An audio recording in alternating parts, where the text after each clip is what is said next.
En Barracas, Buenos Aires, donde los ladrillos agrietados se enfrentan a los áticos resplandecientes de Puerto Madero al otro lado del río, una madre soltera y cansada compra una casa en ruinas que nadie quiere y es objeto de burla por soñar por encima de sus posibilidades. Quédate con esta historia, porque entre el polvo y el frío, algo oculto pondrá a prueba lealtades, sanará viejas cicatrices y convertirá la humillación en un honor silencioso. Suscríbete, dale a me gusta y cuéntanos desde dónde nos estás viendo. En una tarde azotada por el viento en Barracas, el olor a sal del riachuelo subió por la calle Suárez y se coló por las ventanas rotas del número 214.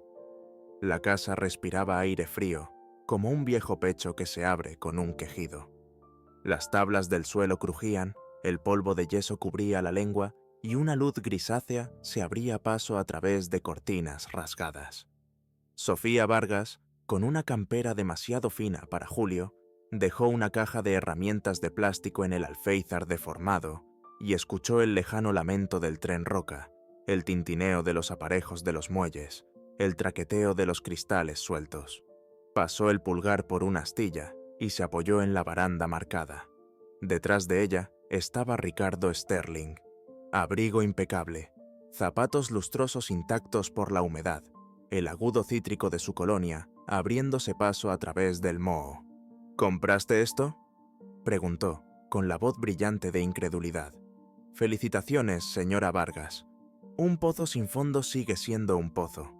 La forma en que su risa se deslizó por el pasillo vacío hizo que las paredes parecieran más delgadas. Señaló la puerta desvencijada que no encajaba en el marco. Algunas casas no están hechas para nadie. Sofía levantó la barbilla. Algunas casas necesitan que alguien las quiera primero. La sonrisa de Sterling se endureció.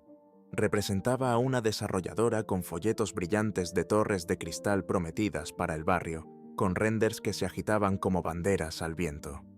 Cuando los inspectores la clausuren, no digas que no te lo advertí. Desde la vereda, las zapatillas de Lucía chirriaron en el barro que quedaba. Mami, ¿puedo entrar? Su aliento se elevó como vapor en la puerta. Sofía asintió y le tendió la mano. La palma de la niña estaba tibia, a pesar del frío. Sterling giró el broche dorado de su maletín de cuero y lo cerró de golpe. El sonido resonó en las paredes frágiles. Retrocedió hacia la entrada, miró a Sofía como si fuera una mancha en el cristal de la ciudad y dejó un silencio tras de sí, pesado, vibrante y lleno de lo que él creía que ella no merecía. Sofía había crecido con el sonido de los tambores del lavadero y las campanas de la iglesia, en el cálido aliento de los almacenes donde el café sabía a coraje y la campanilla sobre la puerta anunciaba pequeñas misericordias. Su madre, que limpiaba oficinas por la noche, le dejó una esfera de nieve con un pequeño obelisco dentro. El cristal se rajó hace años, el agua se evaporó hace mucho tiempo, la purpurina aferrada al monumento como una escarcha que nunca se derritió. La guardaba envuelta en un pañuelo en su bolso, prueba de que la belleza podía llevarse consigo incluso cuando goteaba. Había perdido más de lo que podía enumerar en un solo suspiro. Un marido que se fue, un segundo trabajo cuando el restaurante cerró, la jefa costurera que la quería como a una hija, y murió en una ola de calor a finales del verano. Lo que quedaba eran los rituales constantes, la mano de Lucía en la suya, de camino a la escuela número 27, el vapor del guiso de lentejas en las noches de invierno, el susurro de las oraciones en la parroquia de Santa Felicitas, los olores de la ciudad, levadura de la panadería, gasoil de los colectivos, garrapiñada cerca de la avenida Montes de Oca, se entrelazaban en sus días. El señor Benítez, del almacén de la esquina, la había visto estudiar los anuncios de propiedades con una paciencia desgastada. Le prestó una silla plegable en el remate y le dijo que respirara. Un sueño necesita un lugar donde sentarse, le había dicho, poniéndole un cafecito en la palma de la mano.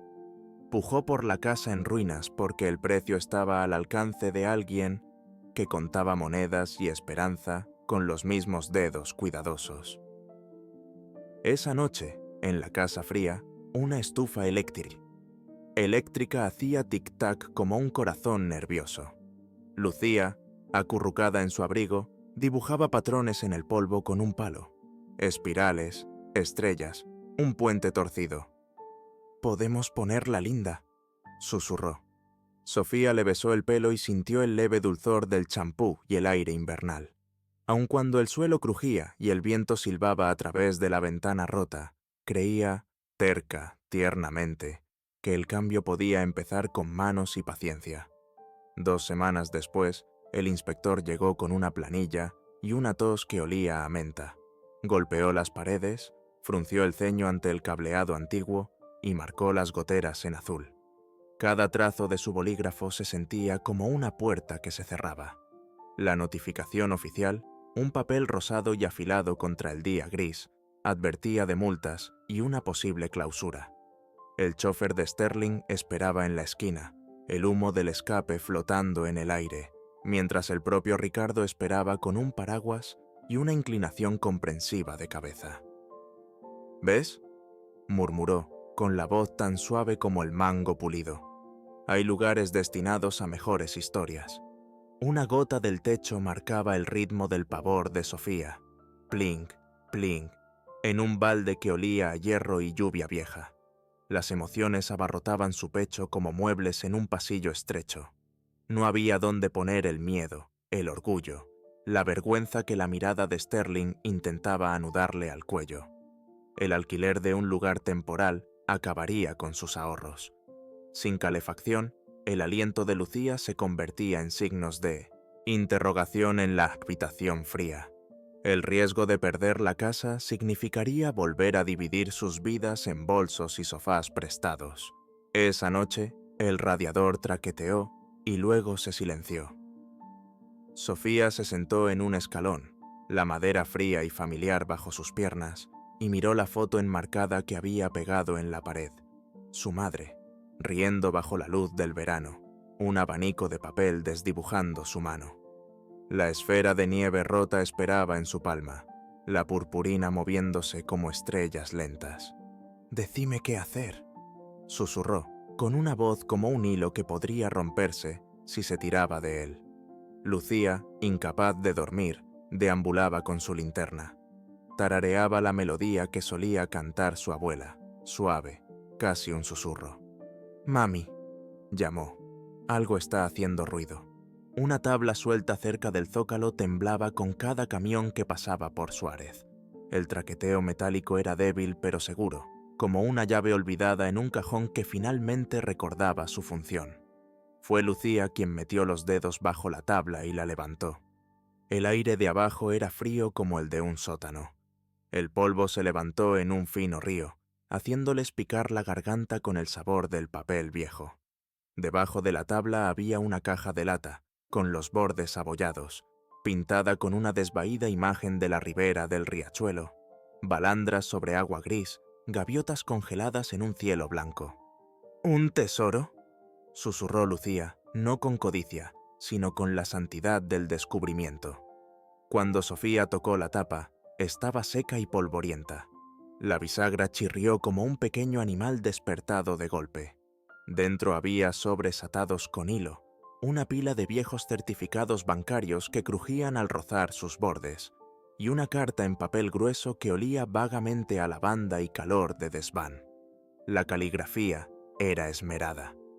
Hablaba de la antigua propietaria de la casa, una modista solitaria llamada Elsa Bauer, que había hecho vestidos para mujeres de ambas orillas del río, cuando Palermo quería seda y Barracas quería pan. Elsa no tuvo hijos, pero había planeado un futuro que no podía ver, apartando acciones y bonos a lo largo de décadas que habían crecido como la hiedra en un verano olvidado.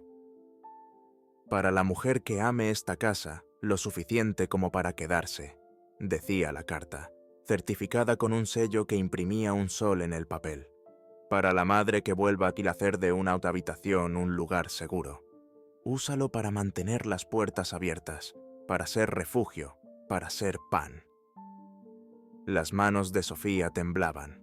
Los números saltaban como peces en su mente, imposibles pero impresos en tipografías oficiales. Cuentas e instrumentos al portador, consolidados y mantenidos, ascendían ahora a 200 millones de dólares. Su primer instinto no fue ni la emoción ni el miedo, sino el asombro, una profunda quietud, como estar en la nave de una iglesia cuando el órgano descansa y solo oyes tu propia respiración. Miró a Lucía, cuyo haz de luz de la linterna temblaba un poco. «Vamos a verificar todo», dijo Sofía, con la voz más firme que su pulso. «Seremos cuidadosas y haremos lo correcto».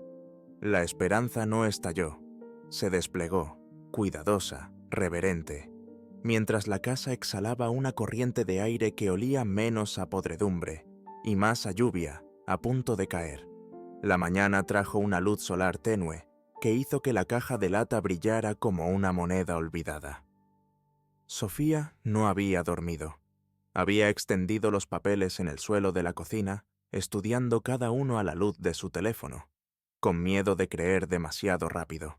Acercó cada documento a la ventana al amanecer, comprobando las marcas de agua, sintiendo la textura de los sellos oficiales, leyendo las mismas palabras hasta que se volvieron borrosas. Lucía dormía en un nido de mantas cerca, su respiración un ritmo que Sofía acompasaba cuando sus propios pulmones olvidaban su trabajo. El teléfono se sentía pesado en la mano de Sofía mientras marcaba a su prima Elena, que trabajaba en un estudio de abogados en el centro. «Necesito a alguien que entienda de papeles financieros antiguos», dijo, en voz baja para no despertar a Lucía. «Alguien que pueda decirme si son reales». El silencio de Elena llenó la línea. «Esto es por la casa, ¿no? Sofía, si la clausuran...» «Es sobre la esperanza», la interrumpió Sofía. «Sobre algo inesperado». Miró la carta, el nombre de Elsa Bauer, escrito en una tinta que se había desvanecido hasta el color de las rosas secas. «Es sobre una mujer que podría haber dejado algo». Por la tarde, Elena llegó con Marco Díaz, un asesor financiero que olía a café y vestía un traje que había visto días mejores, pero que aún conservaba la dignidad en sus costuras. Sus gafas captaban la luz mientras se inclinaba sobre los documentos, sus labios moviéndose en silencio mientras leía. La cocina solo se calentaba con sus cuerpos y el débil sol, pero nadie se quejó del frío. Había una reverencia en la habitación, como si estuvieran en presencia de algo sagrado. «Estos son legítimos», dijo Marco finalmente, quitándose las gafas. Su voz era suave por el asombro. «Bonos al portador, acciones de empresas que han crecido 1000 veces, cuentas que han acumulado intereses durante décadas. Esta Elsa Bauer era muy afortunada o muy visionaria». Elena le puso la mano en el hombro a Sofía. «Es real, prima. Todo». Sofía sintió que el mundo se movía bajo sus pies, las placas de su vida realineándose. Pensó en la sonrisa condescendiente de Sterling, en la notificación rosada de clausura, en los signos de interrogación del aliento de Lucía en el frío, en la foto de su madre en la pared. «¿Qué hago ahora?», preguntó. Los ojos de Marco eran amables detrás de sus gafas. «Primero, aseguramos todo. Luego, vamos a la oficina municipal para validar y registrar la transferencia. Después de eso...», señaló la casa a su alrededor, el papel pintado, que se despegaba y los techos caídos. «Después de eso, tú decides en qué se convierte este lugar». Esa noche, Sofía solo le dijo a Lucía que tal vez podrían arreglar la casa después de todo. Los ojos de la niña se abrieron de par en par, la esperanza amaneciendo como el sol. «¿Eso significa que podemos quedarnos? ¿Para siempre?». Sofía apartó el pelo de la frente de su hija, sintiendo la piel suave bajo sus dedos. «Significa que ahora tenemos opciones, buenas opciones». Durmieron mejor esa noche.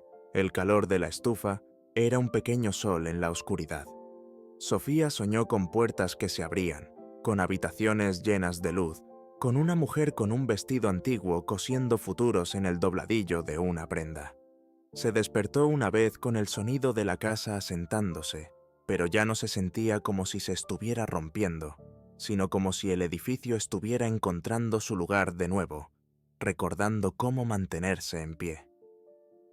La mañana llegó con el estrépito de los obreros afuera, montando andamios en el edificio de enfrente.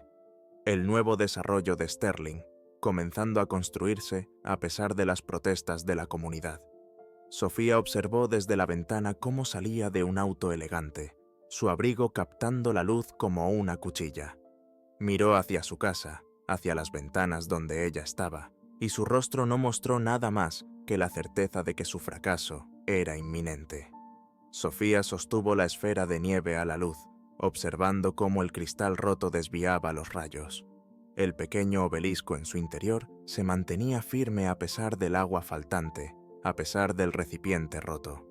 Algunas cosas permanecían incluso cuando su mundo cambiaba de forma. «Mami», llamó Lucía desde abajo. «Hay alguien en la puerta». Era el señor Benítez, con una bolsa de papel con facturas todavía tibias en sus manos. «El desayuno», dijo simplemente, y la fe. Miró más allá de ella, a las vigas expuestas, a los suelos gastados. «Esta casa tiene buenos cimientos, como vos». Sofía lo invitó a pasar, puso platos en una mesa que se tambaleaba. El olor a pan dulce llenó la cocina fría como un recuerdo del verano. «Gracias», dijo, queriendo decir más que solo el pan. El señor Benítez asintió como si hubiera escuchado todo lo que ella no dijo. «¿Cuándo te reunís con la gente de la municipalidad por la notificación de clausura?» Sofía sintió el peso de la caja de lata donde la había escondido de nuevo, segura bajo otra tabla del suelo. «El lunes», dijo. «Pero creo que las cosas podrían cambiar». La sonrisa del anciano profundizó las arrugas alrededor de sus ojos. «Algunas tormentas vienen a despejar el camino», dijo, tocándole la mano brevemente. Sus dedos estaban tibios de llevar el pan. «Algunas dificultades vienen a mostrarnos nuestra fuerza». Mientras él se iba, Sofía se quedó en la entrada y observó a los trabajadores de Sterling al otro lado de la calle. Por primera vez desde que compró la casa, no sintió el frío. Cuando la oficina municipal abrió el lunes, el linóleo todavía olía al limpiador de la noche anterior, a limón brillante y un poco amargo. Los fluorescentes zumbaban. Los papeles se deslizaban. Un radiador siseaba como un gato. Sterling llegó con un abrigo que captaba la luz, su abogado a su lado, con los papeles preparados para impulsar la clausura. Los vecinos empezaron a llegar. El señor Benítez con una bolsa de papel con facturas, la señora Rossi de la vuelta de la esquina con una bufanda tejida de un verde como el agua del río, dos maestras de la escuela 27 con tapas de café que hacían clic. Llenaron los bancos con el susurro de los abrigos y una respiración tranquila y leal. Sofía se paró en el mostrador con la caja de lata, fotocopiada, catalogada, documentada. La empleada, una mujer con el esmalte de uñas saltado de color celeste, leyó los documentos de Elsa Bauer en un silencio que se espesó y luego se disipó como la niebla al levantarse. Llamaron a un especialista, a otro. Manos en trajes repasaron sellos, comprobaron registros, confirmaron firmas de décadas atrás. El olor de la sala cambió de repente a tóner y plástico caliente, mientras los registros se imprimían y apilaban. La suma se repitió en voz baja, luego con más firmeza, como una palabra que se enseña a un niño. 200 millones. El abogado de Sterling carraspeó, tosió y se ajustó un gemelo. Ricardo se apoyó en el mostrador con estudiada naturalidad. «No puede ser», empezó, pero la mirada de la empleada lo detuvo con una firmeza amable, reservada para las personas que confunden el volumen con la verdad. «Señor», dijo ella, «esto es válido». Sofía no regañó ni se jactó. Agradeció a los empleados por su nombre. Puso la esfera de nieve en el mostrador por un momento, el cristal roto captando un parpadeo fluorescente, y habló con claridad para que las grabadoras captaran cada palabra. Este dinero estaba destinado a mantener una puerta abierta, y lo hará. Afuera, el sol de invierno golpeaba el puerto, haciendo que el agua pareciera metal martillado. Los periodistas vendrían más tarde. Por ahora, solo estaba el viento agitando la esquina de un aviso pegado, el olor fresco de las medialunas de la panadería de la esquina y un barrio que era testigo de cómo una mujer era reconocida. Sterling retrocedió, su orgullo tan delgado como el papel en el frío, expuesto no como un villano, sino como un hombre que había olvidado para qué servía un hogar. Esa noche, mientras la oscuridad se posaba como una manta sobre barracas, Sofía se sentó con Lucía en la mesa de su cocina, todavía tambaleante, pero ahora sosteniendo el peso de los planos dibujados con lápices de colores. Azul para las reparaciones de plomería, verde para el jardín que plantarían cuando llegara la primavera, rojo para la sala comunitaria que sugirió Lucía, donde los niños podrían leer y hacer los deberes después de la escuela. ¿Seremos ricas para siempre?, preguntó Lucía, con los dedos manchados de cera verde. Sofía le tocó el pelo a su hija, sintiendo la seda contra su palma. «Estaremos a salvo», dijo, «y nos aseguraremos de que otros también puedan estarlo». Pensó en Elsa Bauer, en manos cosiendo vestidos para mujeres que necesitaban sentirse hermosas en una ciudad dura, en una mujer sola, planeando para extraños que nunca conocería. El dinero no es solo para nosotras. A la mañana siguiente llegó un desfile de camionetas, plomeros, electricistas, carpinteros con escaleras y cinturones de herramientas que tintineaban como campanas de viento. Sofía los había llamado a todos antes del amanecer, con voz firme mientras explicaba lo que había que arreglar primero. Calefacción para las habitaciones frías, ventanas nuevas para evitar las corrientes de aire, reparaciones para el techo que goteaba recuerdos en baldes. Las botas de los trabajadores resonaban en suelos que pronto dejarían de hundirse. Sus voces llenaron la casa con un eco diferente, no de vacío, sino de intención. El coche de Sterling esperaba al otro lado de la calle mientras comenzaba el trabajo. Sofía lo vio observar a través del parabrisas, su rostro una mezcla de confusión y algo que podría haber sido respeto. Ella levantó la mano en un pequeño saludo, no de triunfo, sino de reconocimiento. Él asintió una vez y luego se fue. Su desarrollo continuaría en la misma cuadra, pero el número 214 se mantendría firme, un recordatorio de que no todo necesitaba ser derribado para ser renovado. Por la tarde, la casa había comenzado a respirar de otra manera. El aire caliente circulaba donde el frío se había estancado durante años. La puerta de entrada, ajustada y recolocada, se cerraba con un clic sólido que sonaba a certeza. Lucía corría de habitación en habitación, observando la transformación con los ojos muy abiertos, tocando ocasionalmente una pared como para asegurar a la casa que todo estaría bien. El señor Benítez llegó con una olla de guiso de lentejas que humeaba en la cocina repentinamente cálida. La señora Rossi trajo una colcha que había estado guardando, con parches azules y verdes cosidos con esmero, y la colocó sobre el respaldo de una silla que ya no se tambaleaba. «Bienvenida a casa», dijo, su acento cocoliche haciendo que las palabras sonaran como una bendición. Esa noche, mientras Lucía dormía en una habitación ahora debidamente calefaccionada, Sofía se sentó en la mesa de la cocina con Marco y Elena, planeando la fundación que llevaría el nombre de Elsa Bauer. «El dinero tiene que ayudar a la gente que necesita que le abran puertas», dijo Sofía. «Gente que cuenta monedas y esperanza con los mismos dedos».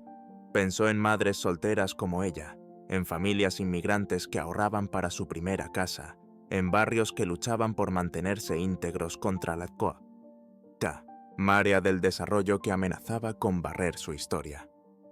«La organizaremos bien», prometió Marco, sus gafas reflejando la cálida luz de la cocina. «Transparente, sostenible, un legado». Elena apretó la mano de Sofía. «Siempre has sido fuerte», dijo. «Ahora podrás ser fuerte para otros también». La primavera llegó antes de lo esperado. O quizás fue que Sofía la notó más, ahora que la esperanza no era algo tan frágil. Los azafranes brotaron en la tierra del pequeño jardín delantero, donde Lucía había plantado bulbos con la señora Rossi. La vereda frente al número 214 se barría cada mañana. Las ventanas relucían.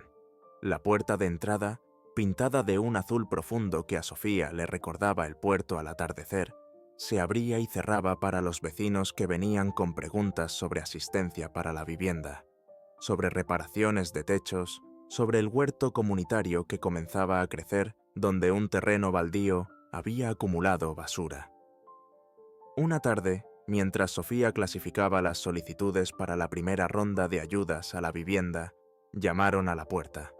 La abrió y se encontró con Ricardo Sterling, su abrigo un poco menos impecable de lo que recordaba, su sonrisa un poco menos segura. «Señora Vargas», dijo, asintiendo formalmente. «Vine a ver qué ha hecho con el lugar». Sofía se hizo a un lado, permitiéndole entrar. El recibidor ya no olía a moho y abandono, sino a aceite de limón y pintura fresca. La carta de Elsa Bauer colgaba enmarcada en la pared, el sello del sol captando la luz. Los suelos brillaban con barniz nuevo. A través de la puerta del salón principal, las estanterías llenaban las paredes, ya medio llenas de donaciones para la biblioteca de préstamo. «Se está convirtiendo en lo que debía ser», dijo Sofía simplemente. «Un hogar, un refugio». La mirada de Sterling recorrió la baranda reparada, la madera reluciente. «La subestimé», admitió. «Y a esta casa». Sofía asintió, aceptando las palabras sin necesidad de más. «Algunos lugares solo necesitan el tipo de amor adecuado», dijo, «como las personas». Mientras él se iba, Sofía se quedó en la entrada y lo vio marcharse. El viento del puerto traía el olor a sal de la posibilidad. En su bolsillo, la esfera de nieve rota presionaba contra su palma, un recordatorio de lo que se rompe y lo que perdura, de la belleza que sobrevive a pesar de las grietas. Sobre ella, el número 214 se erguía sólido contra el cielo, sus ventanas reflejando nubes que se movían como historias que se escriben y reescriben, infinitamente, con esperanza. La primavera llegó con nubarrones que avanzaban desde la bahía y el olor a ladrillo mojado y lilas. El número 214 aprendió a ser cálido de nuevo. Las ventanas se abrían con un chirrido y luego un suspiro. La pintura fresca desprendía su aroma limpio y dulce. La casa se asentó en un ritmo de pasos y risas, de sopa a fuego lento y llaves colgadas junto a la puerta. Sofía creó la Fundación Casa Bauer y mantuvo la carta de Elsa en un marco junto a la entrada, el sello captando la luz como una moneda al mediodía. Restauró la casa y luego las casas de alrededor, un techo, una caldera, un escalón digno a la vez. La primera reunión del consejo de la fundación tuvo lugar alrededor de la mesa de la cocina de Sofía, ahora firme sobre patas nuevas. Marco trajo proyecciones financieras impresas en papel nítido que olía a tóner. Elena llegó con marcos legales y estatutos redactados con su caligrafía precisa. El señor Benítez representaba a la asociación de vecinos, sus manos curtidas dobladas sobre un cuaderno lleno de nombres. Familias que necesitaban ayuda con reparaciones, vecinos mayores cuyos ingresos fijos no alcanzaban para cubrir techos con goteras, parejas jóvenes expulsadas del mercado de la primera vivienda por desarrolladores como Sterling. «Empezamos de a poco», dijo Sofía, sirviendo café en tazas desparejadas que humeaban a la luz de la mañana. «Aprendemos sobre la marcha, pero ayudamos a gente real con necesidades reales». La oficina de la fundación se abrió en lo que una vez fue el salón principal del número 214. Sofía colgó un cartel pintado a mano por Lucía. «Fundación Casa Bauer, abriendo puertas desde 2025». Dentro, los archivadores relucían. Una computadora zumbaba en un escritorio junto a la ventana, desde donde Sofía podía ver a los niños caminando hacia la escuela, a los vecinos mayores moviéndose al ritmo de la memoria, a los camiones de reparto trayendo el ritmo del comercio a la calle Suárez. La primera ayuda fue para la familia Rodríguez, 3 casas más allá, una caldera nueva para reemplazar una que había agonizado durante su último invierno. Sofía observó cómo los instaladores sacaban el armatoste oxidado y traían algo que brillaba como la posibilidad. La señora Rodríguez, cuya artritis doblaba sus dedos como ramas después de una helada, tomó las manos de Sofía en la puerta.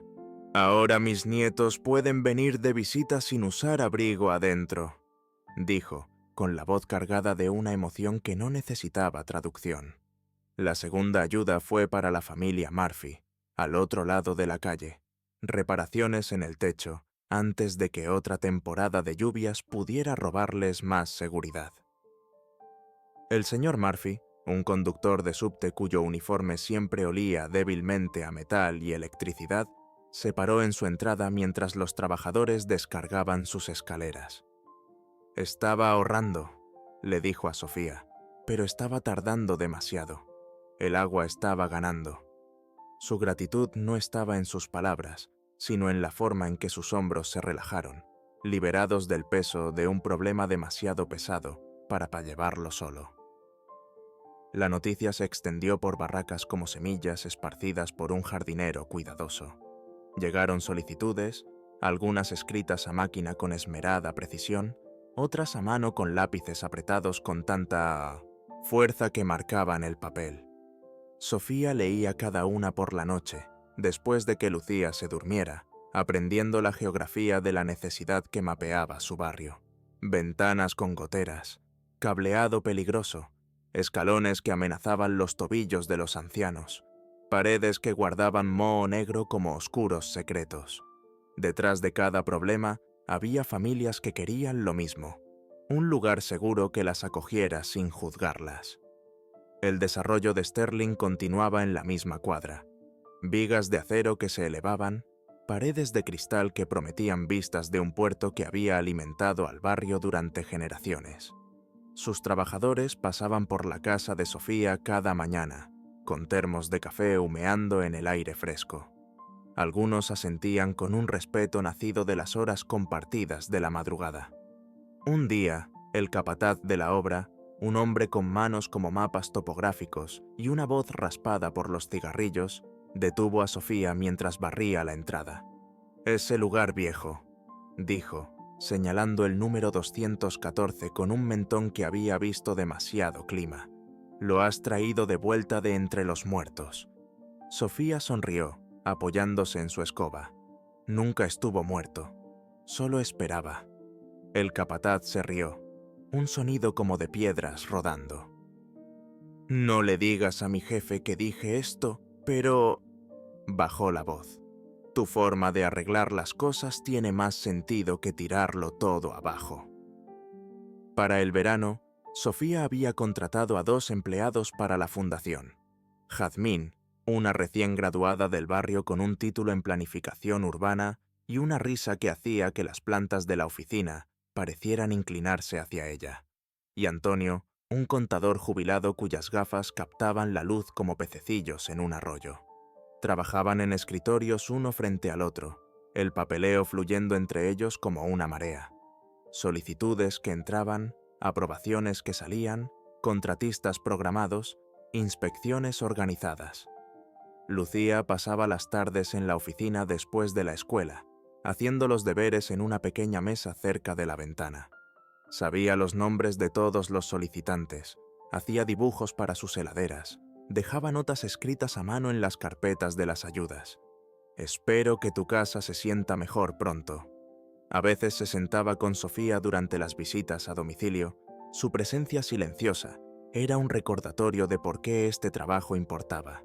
Los niños merecían paredes que los protegieran de la lluvia, suelos que no amenazaran los tobillos, aire que no transportara esporas de moho en corrientes invisibles.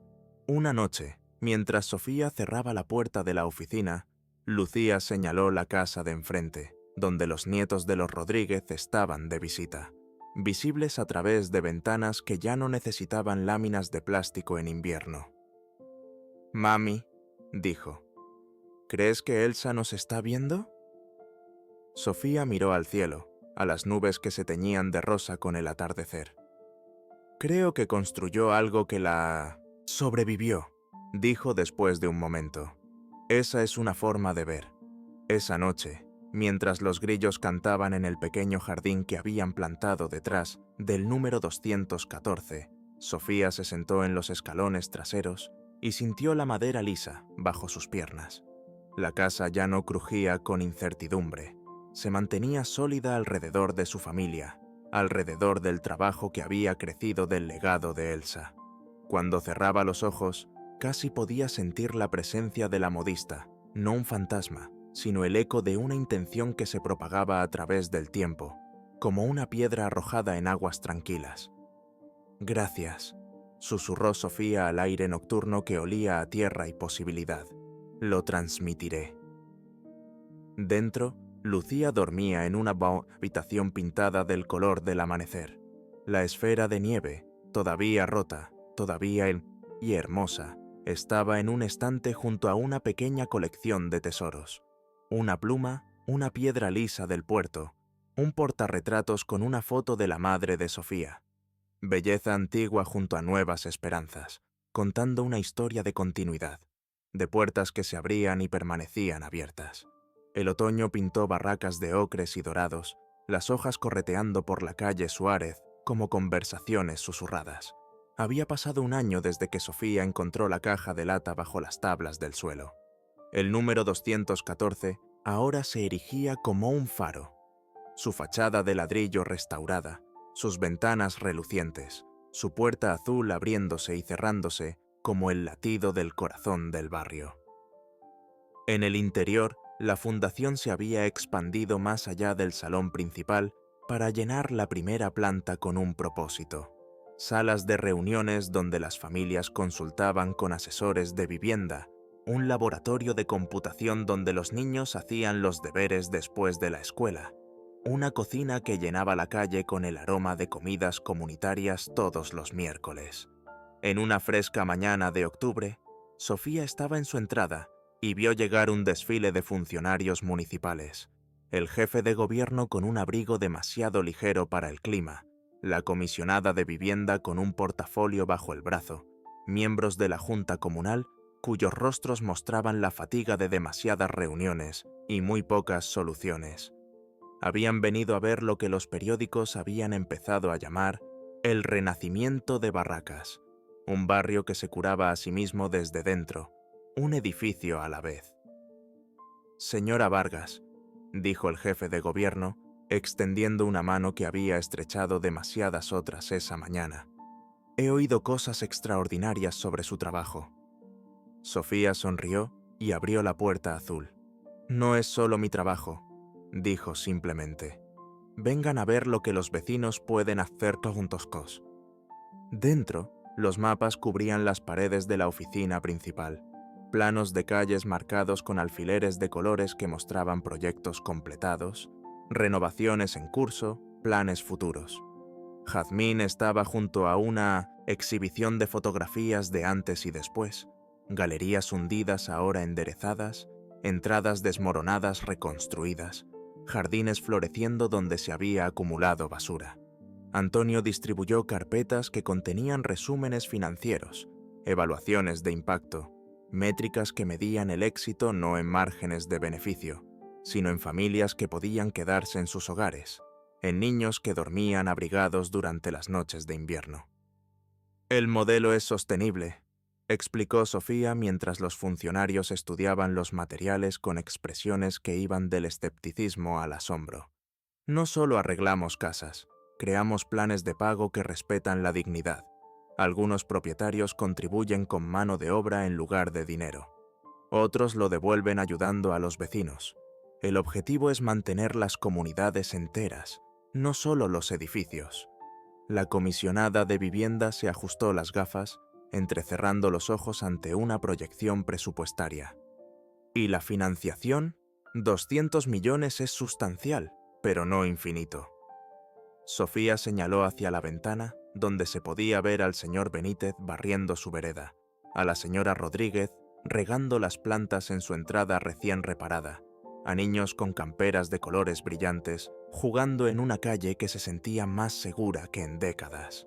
Hemos atraído a donantes adicionales, empresas que buscan buena voluntad comunitaria, fundaciones que reconocen que una vivienda estable lo cambia todo, el rendimiento escolar, la salud pública, la movilidad económica y... vaciló y luego continuó. Desarrolladores que han llegado a comprender que renovar no tiene por qué significar reemplazar. Ante eso, varios funcionarios intercambiaron miradas. Todos sabían que 3 de las torres de cristal planeadas por Sterling habían sido reducidas, rediseñadas para incluir unidades asequibles después de meses de negociación con la Fundación Casa Bauer. El propio desarrollador había sido visto en reuniones comunitarias, sus trajes elegantes sin cambios, pero su enfoque suavizándose en los bordes. Después de que los funcionarios se marcharan, haciendo promesas que sonaban sinceras pero que tendrían que ser puestas a prueba por el tiempo, Sofía caminó por el barrio con Lucía. Pasaron por el huerto comunitario donde los girasoles habían asentido durante el verano y las calabazas ahora esperaban ser talladas para Halloween. Se detuvieron en el almacén de la esquina donde el señor Benítez vendía productos locales junto a las necesidades habituales. Saludaron a la señora Rossi, que daba clases de tejido en la sala comunitaria todos los jueves, sus dedos artríticos aún ágiles con la lana y las agujas. ¿Te acordás de cómo era antes?, le preguntó Sofía a Lucía, que saltaba a su lado, sus zapatillas rozando las hojas caídas. La niña pensó por un momento, su aliento formando pequeñas nubes en el aire cada vez más frío. «Me acuerdo de tener frío», dijo finalmente, «y de que vos estabas preocupada todo el tiempo». Miró a su madre. «Y me acuerdo de la esfera de nieve con el vidrio roto». Sofía sonrió, tomando la mano de Lucía mientras cruzaban la calle.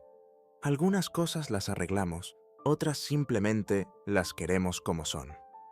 Esa noche, mientras la oscuridad se asentaba sobre el puerto y las luces parpadeaban al otro lado del agua, un tipo diferente de reunión llenó el número 214. Los vecinos llegaron con fuentes cubiertas que humeaban en el aire fresco, el guiso de lentejas de la señora Rodríguez, el estofado del señor Murphy, el pan casero de la señora Rossi. Vinieron con historias y risas, con niños que corrían por habitaciones que alguna vez estuvieron frías y vacías, con ancianos que recordaban barracas antes de que la renovación urbana le diera el primer mordisco a los bordes del barrio. En la cocina, ahora ampliada para dar cabida a comidas comunitarias, Sofía revolvía una olla del puchero de su madre, el caldo rico en verduras y el recuerdo de las manos que le habían enseñado a cocinar. Elena ayudó a poner platos que no combinaban, pero que de alguna manera encajaban juntos. El señor Benítez sirvió bebidas y contó historias que hicieron que hasta los adolescentes levantaran la vista de sus teléfonos. Lucía se movía entre los invitados como una pequeña embajadora, conectando a personas que de otro modo habrían permanecido extrañas. Más tarde, mientras la reunión se extendía al patio trasero donde las guirnaldas de luces parpadeaban sobre mesas construidas por voluntarios del barrio, llegó Ricardo Sterling, no en su habitual coche elegante, sino a pie, llevando una botella de vino y una incertidumbre que lo hacía parecer más humano de lo que Sofía lo había visto jamás. «Espero no molestar», dijo, de pie al borde de la luz. «Recibí una invitación». Sofía miró a Lucía, que sonrió inocentemente. La niña había insistido en entregar invitaciones a todos los dueños de negocios de la zona, incluida la empresa constructora cuya oficina ocupaba un depósito renovado junto a los muelles. «Sos bienvenido acá», dijo Sofía, tomando el vino y señalando una silla vacía. «Esta es una noche de vecinos». Sterling se sentó rígidamente al principio, una mancha de tela cara entre la comodidad desgastada. Pero a medida que avanzaba la noche, mientras las historias circulaban por las mesas y las risas se elevaban como vapor en el aire nocturno, algo en él pareció aflojarse. Habló con el señor Murphy sobre los desafíos del subte. Escuchó a la señora Rodríguez describir cómo sus nietos ahora la visitaban semanalmente desde que su casa se mantenía cálida. Le preguntó a Lucía sobre sus proyectos escolares con un interés genuino que hizo que la niña floreciera como una flor que se vuelve hacia la luz.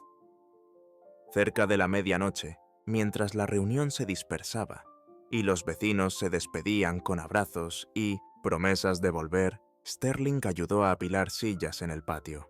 Su abrigo estaba colgado en una baranda, sus mangas arremangadas, revelando antebrazos rara vez expuestos al trabajo honesto. «Has creado algo extraordinario aquí», le dijo en voz baja a Sofía, que estaba recogiendo platos con los restos de la comida compartida. No solo la fundación, este sentido de pertenencia. Sofía miró a su alrededor, a la casa que una vez pareció insalvable, al barrio que había comenzado a curar sus propias heridas. Todo el mundo necesita pertenecer a algún lugar, dijo. Tener una puerta que se abra para ellos. Sterling asintió, su habitual certeza pulida reemplazada por algo que parecía reflexión. He estado pensando en mi próximo proyecto, dijo. En cómo podría servir mejor a la comunidad que ya está aquí. Sofía sonrió, ni victoriosa ni sorprendida.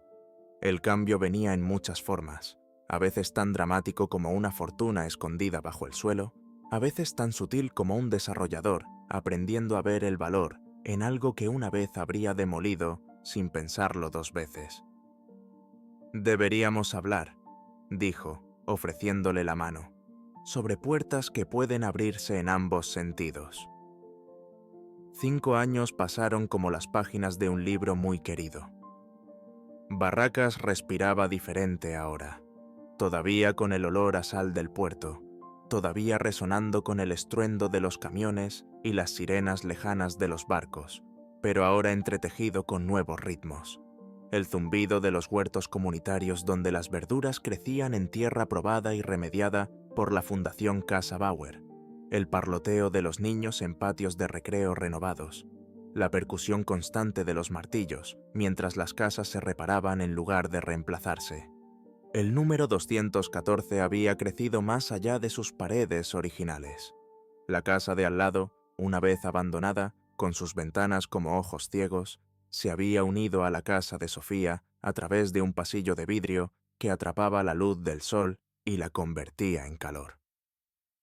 Los edificios combinados ahora albergaban las oficinas ampliadas de la Fundación, espacios de reunión y un pequeño museo dedicado a la historia del barrio, donde la caja de lata de Elsa Bauer descansaba en una vitrina junto a otros artefactos de resiliencia.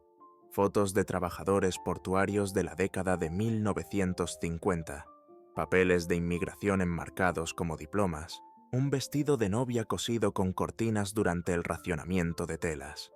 En una mañana de septiembre lo suficientemente cálida como para sentirse como el último abrazo del verano, Sofía estaba en lo que una vez fue su cocina, pero que ahora servía como sala de conferencias para la fundación. Los mapas cubrían las paredes, no solo de Barracas, sino de otros barrios de la ciudad y el conurbano, donde el modelo iniciado en la calle Suárez había echado raíces. Alfileres rojos marcaban proyectos completados. Alfileres azules mostraban renovaciones en curso. Alfileres verdes indicaban espacios comunitarios recuperados del abandono. La subvención de la matanza está confirmada, dijo Jazmín, colocando un documento frente a Sofía. Su asistente se había convertido en una socia de pleno derecho en el trabajo. Su título en planificación urbana, complementado por años de sabiduría práctica. Usarán el modelo que desarrollamos aquí, renovaciones que preservan el carácter histórico mientras crean viviendas asequibles para los residentes existentes. Sofía asintió, sintiendo el peso de la expansión equilibrado con la necesidad de mantenerse fiel a la visión original de Elsa. ¿Y el programa de aprendices? 20 nuevos estudiantes comienzan el próximo mes, respondió Antonio, las gafas resbalando por su nariz mientras consultaba su tableta. Chicos locales que aprenden oficios calificados de maestros artesanos. La tasa de retención de la primera promoción es del 93%. La mayoría ya está trabajando en proyectos de la fundación. A través de la ventana, Sofía podía ver a Lucía en el jardín detrás del edificio, enseñando a niños más pequeños cómo cosechar tomates que brillaban como pequeñas linternas rojas entre las hojas oscuras. A los 16 años, su hija tenía su propia visión para el futuro de la fundación: iniciativas ambientales, prácticas de construcción ecológica, agricultura urbana que pudiera alimentar a las comunidades mientras sanaba el suelo. Un golpe en la puerta interrumpió los pensamientos de Sofía. Ricardo Sterling entró, su cabello ahora veteado de plata, su traje todavía impecable pero de alguna manera menos rígido. Años de colaboración habían suavizado los bordes entre ellos. No era amistad exactamente, sino un respeto mutuo nacido de un compromiso compartido con un barrio que ambos habían llegado a amar a su manera. El concejo aprobó la propuesta de uso mixto, dijo sin preámbulos, colocando los renders arquitectónicos sobre la mesa. 40% de viviendas asequibles, locales comerciales a nivel de calle, reservados para negocios locales, y el centro comunitario en la esquina. Señaló un plano que mostraba un edificio que se levantaría en un terreno baldío cerca de la costanera, sustancial pero no abrumador, con techos verdes y paneles solares, con ventanas que reflejaban la luz cambiante del puerto.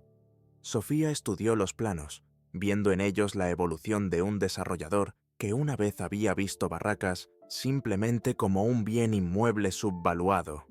Y las preferencias de contratación para trabajadores locales. Escrito en cada contrato, confirmó Sterling, junto con los programas de capacitación que discutimos. Después de que él se fue, Sofía caminó por el barrio que se había convertido tanto en lienzo como en galería de lo que podría ser la renovación comunitaria. Pasó por casas con techos sólidos y cimientos firmes, jardines donde las flores se mecían con la brisa de septiembre, calles donde los niños jugaban sin la sombra del desplazamiento, cerniéndose sobre sus juegos.